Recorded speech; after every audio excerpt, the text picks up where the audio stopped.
Hai guys, balik lagi bareng aku Arisa. Apa kabar semua hari ini? Semoga selalu sehat ya. Yang terpenting jaga selalu kesehatan guys. Jangan lupa lo minum air putih banyak-banyak, tapi jangan kebanyakan guys ya. Nanti kembung bahaya. Oke, video kali ini aku mau ajak teman-teman untuk melihat satu video. Ini masih terkait dengan kasus Vina guys ya. Dan di sini Ibu Widya ada dalam video ini. Dan ada menanggapi video satu gitu. Maksudnya Ibu Widya ini menanggapi satu video lainnya gitu. Ya, yang buat kayak kok bisa gitu. Oke, kita langsung gas ke videonya. Jangankan motor, HP juga. Terus dimonrek. Bentar, jangankan motor, HP aja nggak punya ya? Apa nggak? Oh, katanya nggak punya HP. Ternyata itu kan motor keluar dari HP kantong. aja nggak punya. Lah itu yang lu kantongin apa? Batu bata. batu bata. Masa anak seorang petani serabutan bajunya distro semua, secara harga distro itu kan tahu sendiri kan 500.000 ke Iya atas. sih, emang kece sih tadi. Jangan-jangan HP lu yang di kantong itu boba 3 apa boba 4 tuh. Katanya tukang ojek nggak punya motor. Lalu ngojek pakai apa kalau nggak pakai motor? Iya ya. Makanya lain kali kalau mau syuting ya, mau syuting tuh sebagai pemeran utama itu baju dikondisikan supaya nggak ada kesamaan sama jejak digital lu. Oh, dasar keluarga cemara. Warga Cemara. Satu kata buat saya, reportase buat pengacara yang hebat, yang uangnya banyak, dan pengacara calon wali kota Bandar Lampung dan mantu calon legislatif dari PDIP. Ya, reportase kalian kalah gesit yang namanya sama Bapak Deddy Mulyadi dan Widya, ya kan?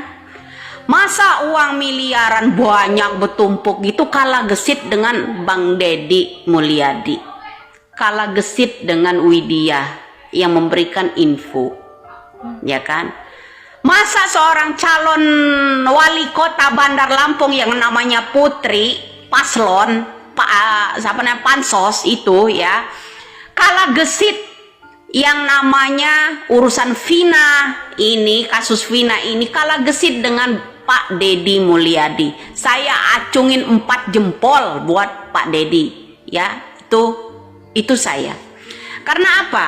Masa uang orang miliarder nggak bisa nuntasin yang namanya kasus Vina, malah kendor. Minta presiden, kalah lantang dengan namanya Widya, kalah gesit dengan yang namanya Bapak Deddy. Jadi sampai di situ paham apa kinerja mereka. Kinerja mereka cuma jumpa pers. Itu seorang pengacara yang katanya hebat itu, ya. Pengacara hebat yang kata-katain saya mak lampir, comberan ya. Anda di situ ya Bapak ya.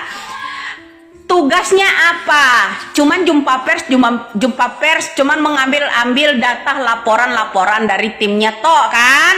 Nah, kalau Bapak Deddy Mulyadi terjun ke lapangan langsung, meskipun di prank gitu loh sama orang-orang itu ya, meskipun di prank Bapak Deddy ya, katanya ada yang nggak bisa motor, ditambah lagi dengan video call dengan Uya Koya, ada seorang anak juga mantan bupati itu nggak bisa nyopir mobil, ya kan? Nah, itu kalah gesit orang yang udah jarinya begini udah berat dengan perhiasan, kemudian udah miliarder, ya kan? Kalah gesit dengan Bapak Deddy Mulyadi.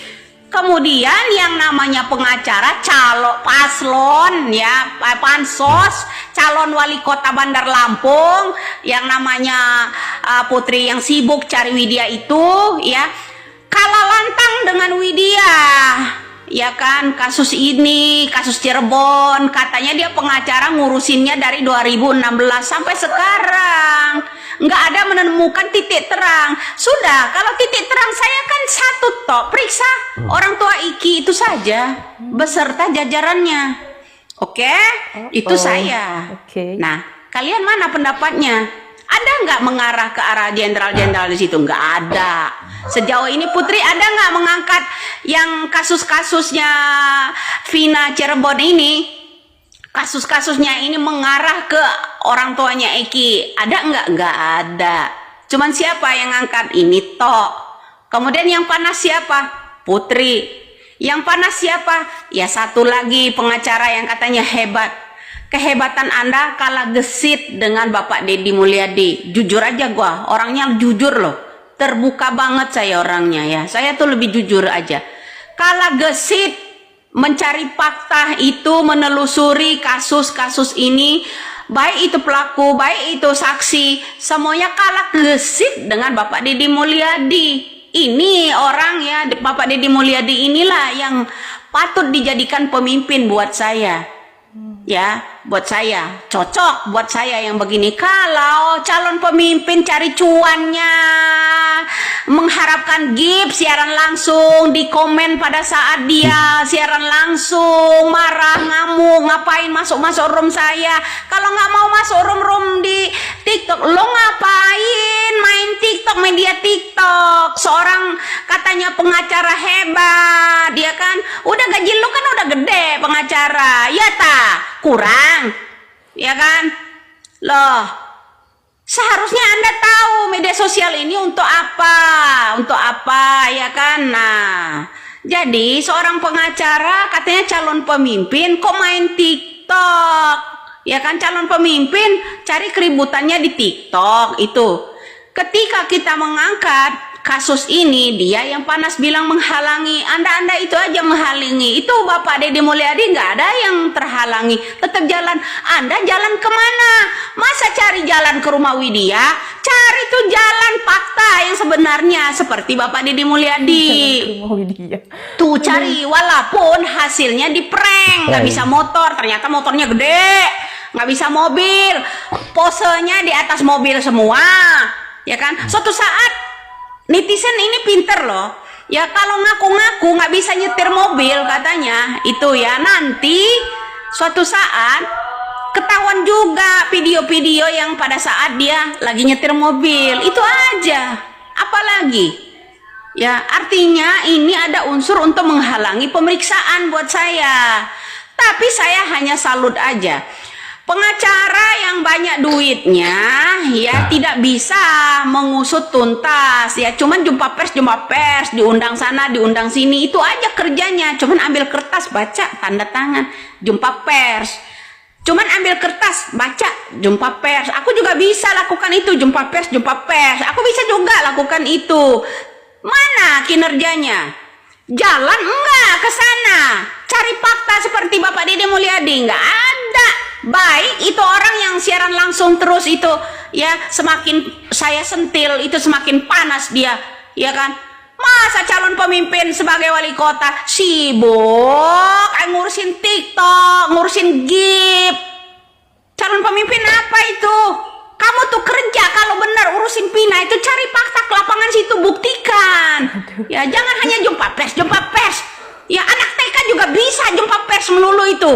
Tuh yang jumpa pers yang ada di televisi aja, anak kecil itu ditanya oleh pengacara dulu, kenapa nggak mau jadi pengacara? Karena pengacara itu banyak bohongnya, nggak ada kerjanya selain bohong, ya kan? Gitu. Tapi nggak semua pengacara sih yang begitu. Masih ada pengacara, saya yang heran pengacara dua ini aja, ya. Kita udah mendengar pendapat dari ini Bu Widya dan teman-teman netizen ya terkait dengan video sebelumnya itu, dan aku juga agak sedikit wow kok bisa gitu ya. Katanya nggak punya handphone tapi ada handphonenya gitu ya.